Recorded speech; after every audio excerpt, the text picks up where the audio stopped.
I'm here to talk about a concept that came into my life a couple of years ago, and it changed everything, and this is what I want to share with you. I want to start off by talking about a profound experience that happened on my honeymoon.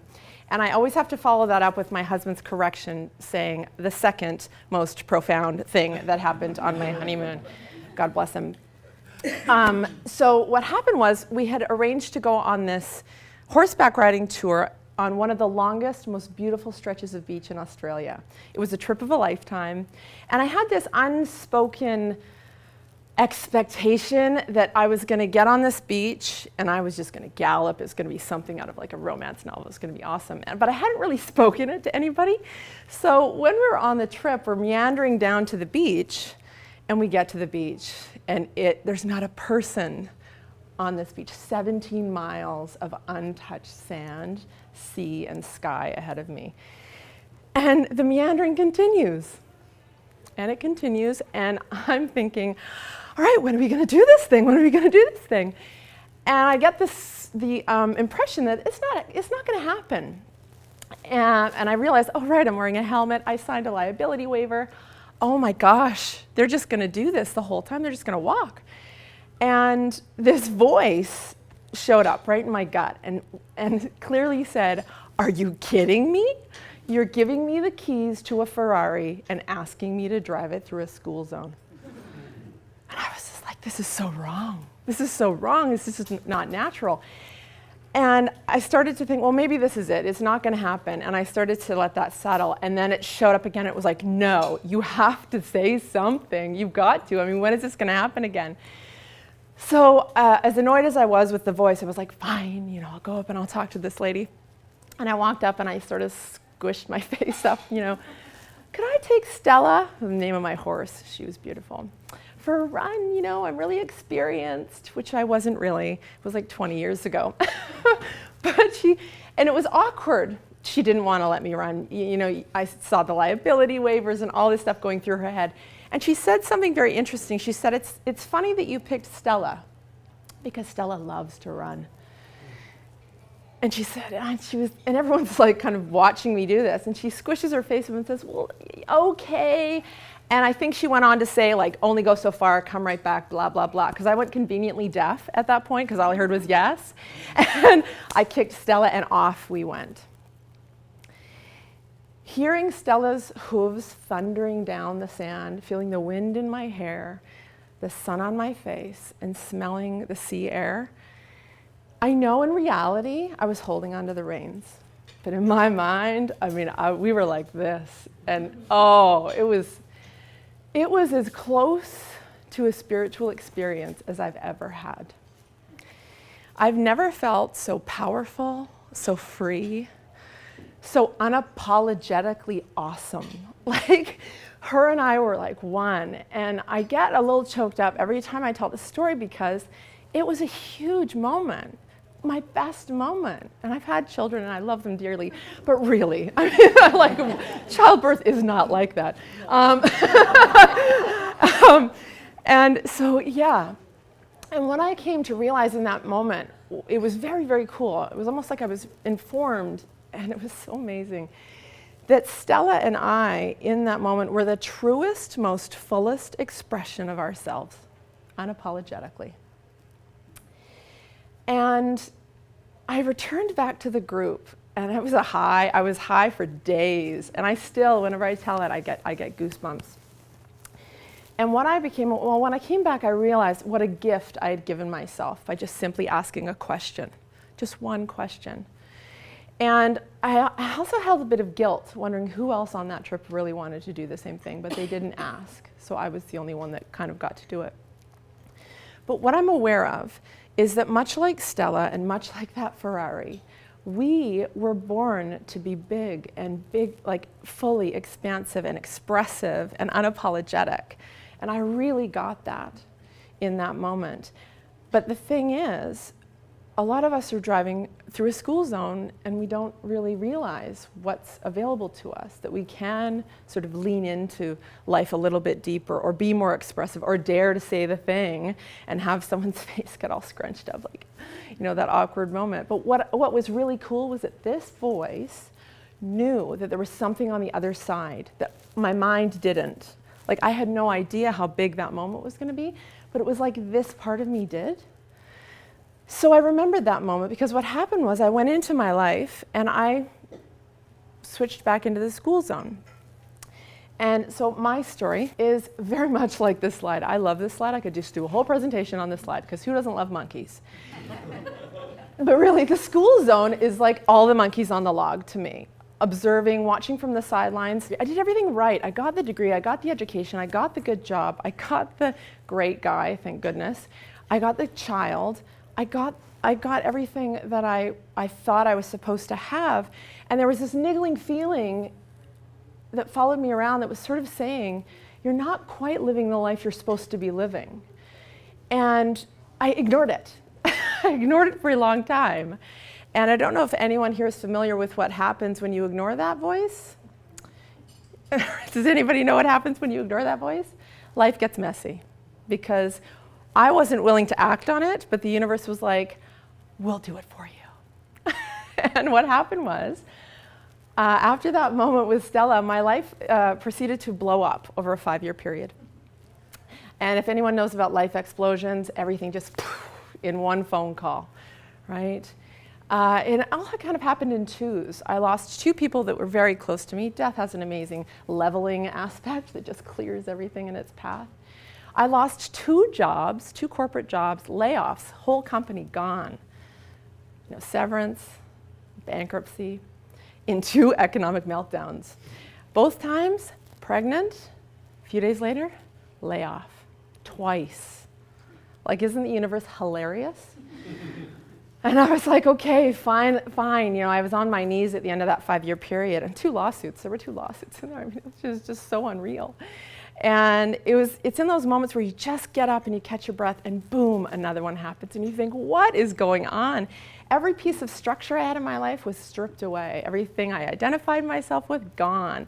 So I essentially woke up 2 years ago going, well, there's nothing left to take. Actually, that's not true. My husband intact, my child intact, and I had a small baby, and those were the things that really kept me going.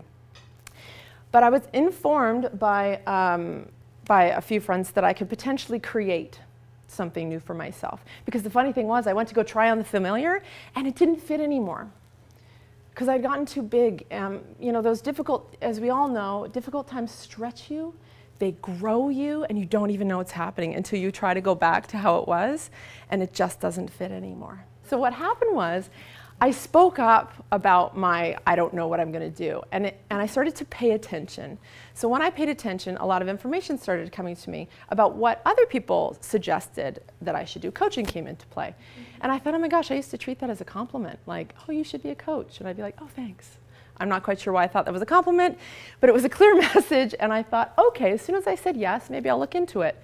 It was almost like the universe heard me say I was going to look into it, and they were like, call in the Army, fellas, she's online. And all this stuff started coming my way. It was as if my intended life was just waiting behind that door. And as soon as I said yes, all this stuff started showing up.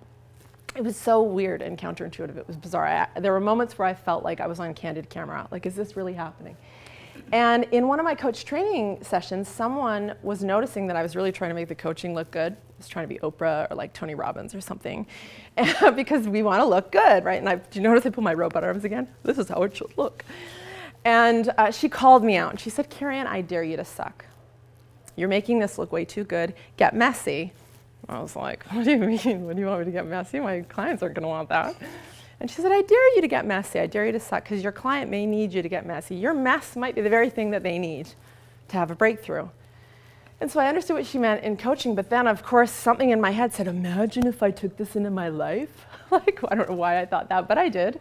I thought it would be kind of funny to start daring myself to do things, because now that I was awake and kind of excited about my life, I almost couldn't wait to get started and start creating and designing. But I had no idea exactly what was going to roll out. And as soon as I started writing, I started a blog about daring to suck, and that I was challenging myself to just pay attention and just see what crosses my path, any opportunities that sound interesting, things that might sound that I was curious about. And I would say yes and sort of lean into it. And my life just blew up in the best way possible. I did many things. I took control of my eating. I lost about 40 pounds in a matter of 3 months. It just happened like that. It was almost like as soon as I was ready, it was ready to go. I ended up being in a fashion show, which was so bizarre to me. I thought as a mother of two, like, when is that going to happen? And I totally strutted my stuff over here. Right? I ended up on stage with Ellen DeGeneres' DJ doing blind karaoke with my baby strapped to me. That was probably the weirdest thing that happened. And I ended up going and getting my full certification. So I ended up going back and really digging deep and deepening my learning and becoming a certified coach. Amongst other things, essentially, I went from existing in my life, and I did a really good job. I could have done it my whole life probably and done a pretty fine job, to living my life. And that meant waking up and really seeing every moment. Daring to Suck essentially is about telling the truth. It's about listening to that voice, because now I trust it way more, because I'm aware that it has messages for me that my mind has no idea what it really knows. And every time I've done that, on the other side, it's been the most incredible experiences, totally surprising things, counterintuitive. When I thought things were going to go like pear-shaped, they actually were the most amazing experiences.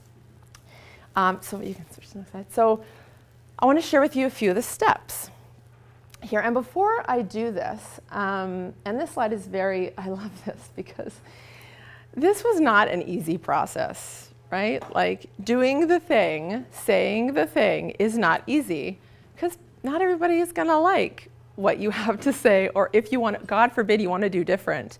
And your mother and father are like, what is that all about? Why are you doing that thing? You're already so established, right? And the voices inside my head become the voices outside of me. It's like, I just got rid of that voice. Don't put it back in my head. So it's messy, right? So there's almost like a 7-step process that I kind of went through that I wanted to share. And before I do that, I kind of want to get you all to have a think about maybe a few places where you feel like you're just existing. Because it happens so easily. It happens without us even being aware of it. So I want you to start thinking about that as I go through these steps and how you might apply some of this or not, right? You don't have to do anything, but I'm throwing it out there for you to consider. So the first step is listen, and that says pay attention. I will never use purple again. I will just stick with white on black. I'm learning. I just sucked a little bit right there. So we're going to talk about that. So that sucked a little bit. So the learning is I use white next time. No big deal. So listen and pay attention. And there's a saying out there that your life is always talking to you. What is it saying?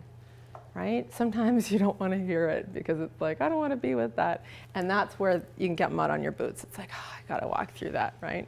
So you've got to wake up. And the next step is tell the truth. That says truth.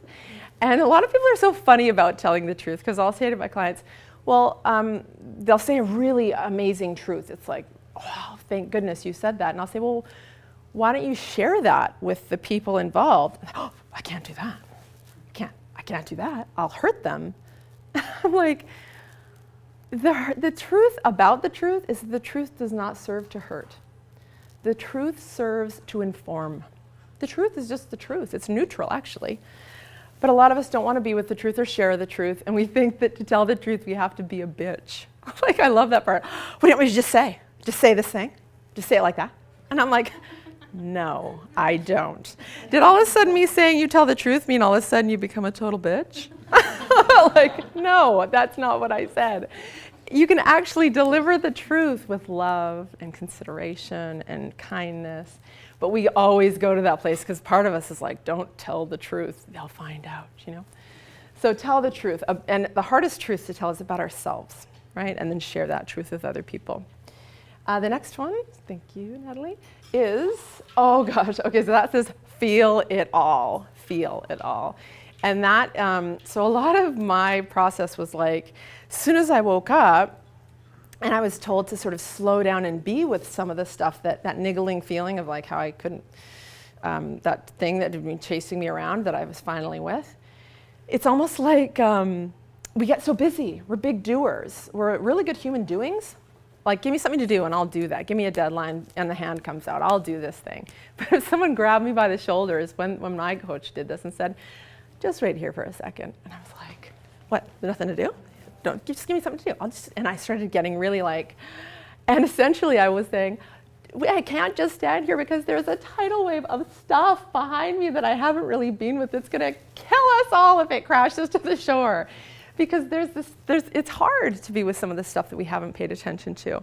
So the first wave is the hardest. Let me just put that out there. So if you all of a sudden start paying attention, you're like, oh gosh, I can really feel what's behind this. It's totally normal, and I encourage us all to feel it, because when we feel it, it just wants to move. Emotions are energy in motion.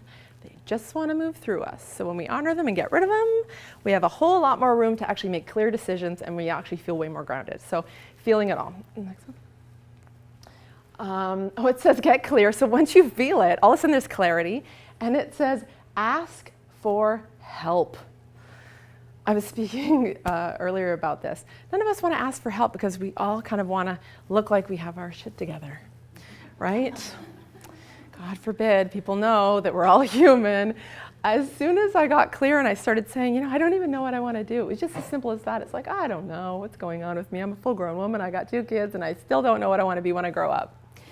And as soon as I said that, it was like people related to it. And the more authentic I got, the more connections I had, like deep, meaningful connections with other people. And they started offering little bits of help. And the next step says, take the help. Is the next one. Take the help. Because then you ask for the help, they give it, and you're like, oh, I'm a burden, it's too much. No, it's okay, I don't want to trouble you. And it's the silliest thing. You ask for the help, no, take it. And know that we're all in this together. No one, here's the cool thing that I learned. Everything awesome that's in the world right now wasn't done by anyone alone. So it's funny how the thoughts in our head will tell us, oh no, you've got to look like you've got your stuff together, and they might know that you're a fraud, and it's just such a joke. So take the help, because no one ever did anything big alone, especially sort of personal growth work or doing a big project, right? Like this did not happen with just Rick. You needed help. You needed all these people. Your office, you needed them. You needed them. So, and then I'll follow up with the next one, which is conscious action. That is conscious action. Conscious action suggests eyes wide open, right? So when you're about to take the leap, I think a lot of us do this. It's like we know that it's there, and we're like, oh my God, look what I did! Like, look what I did! But you missed everything in between, right? And I'm talking about being really aware that you're about to do something really kind of different, and you're really going to kind of stretch yourself, and watch and see what it's like, so then you can actually learn from the situation and actually celebrate what it's like, because then we miss all the good parts. The last one is celebrate the learning. That's what it says in purple. Learning. Celebrate the learning, right? Because in daring to suck, failure doesn't actually exist. So that's why it was so easy for me to do. As soon as I let go, so daring myself to do things, the other part was not caring how it went. And that was the best part, because then I could just focus on my intention. It's like planting a garden. I was just planting seeds, making a phone call, sending an email, speaking up. Lots of little things. So I'm planting the seeds and just watering it, knowing that my heart was in the intention, and I thought it would be kind of cool. And I had no idea that 5, 6, 7 months later, all of a sudden this awesome plant would show up, or this opportunity. And it was like the coolest surprise party. These things would just pop out of nowhere. Oh, I forgot about that. I forgot about that seed I planted. It was really very cool. So to celebrate even just the planting of the seeds, those little efforts, knowing that just step by step, you're sort of inching your way closer to something that you haven't experienced before.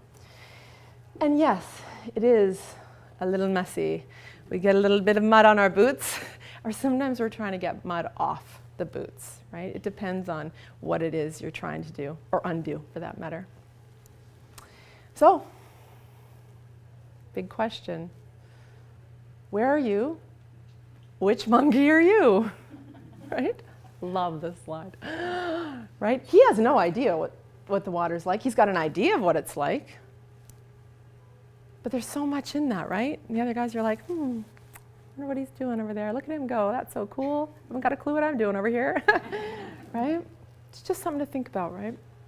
And the next one. So when I was asking that, it says, what's your one thing? So when I mentioned the one thing that you might want to step into, that you might want to dare to do differently, there are 3, I knew that was going to happen. All my fancy little fonts got all messed up. Right, here's some things, that some people want more of in their life.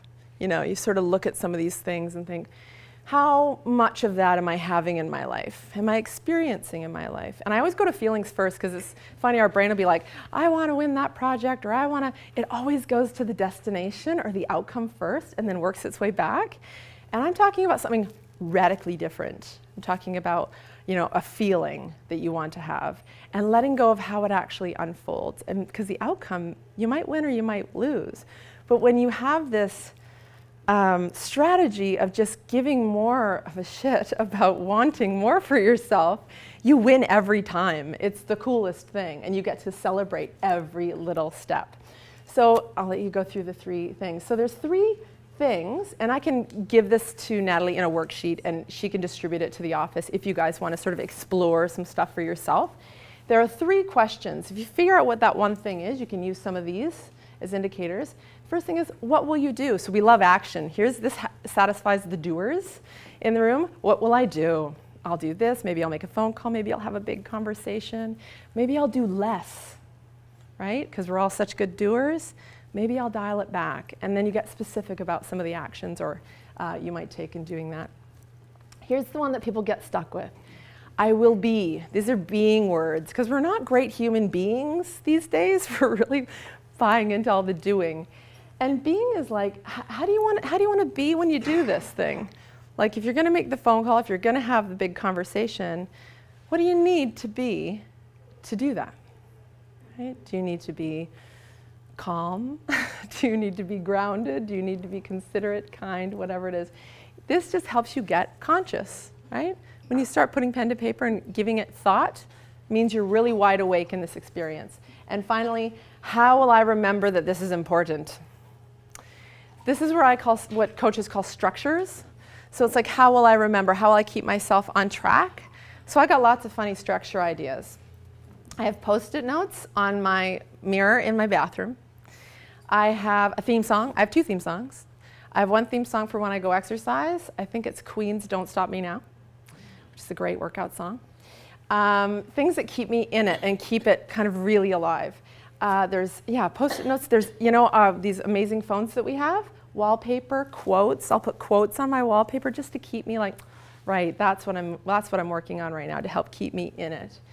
And so these are just a few steps that you can take to sort of dabble and see where you want to unleash that Stella-esque energy into your life and tap into the Ferrari that we're all driving around and we don't know it.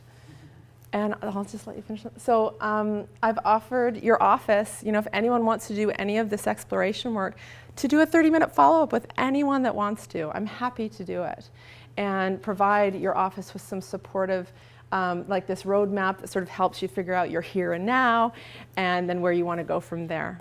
Because I really believe we all need to sort of get out of that school zone and test this puppy out. Like really take it for a great test drive on a long beach in Australia. So that's me. And I'm going to finish on one quote. I think it's the next one. Oh, okay. Different slide, but that's fine. That's okay. There's one quote that I think captures this all by, I think it's Tom Thurman. Anyway, he says this. He says, the world doesn't need, he said, stop asking what the world needs and start asking what makes you come alive. Because what the world needs now is people that have come alive. So thank you very much for allowing me to share this message with you today. And congratulations to your office and all the winners today and all the success to you guys. Thank you. Good job. Good job.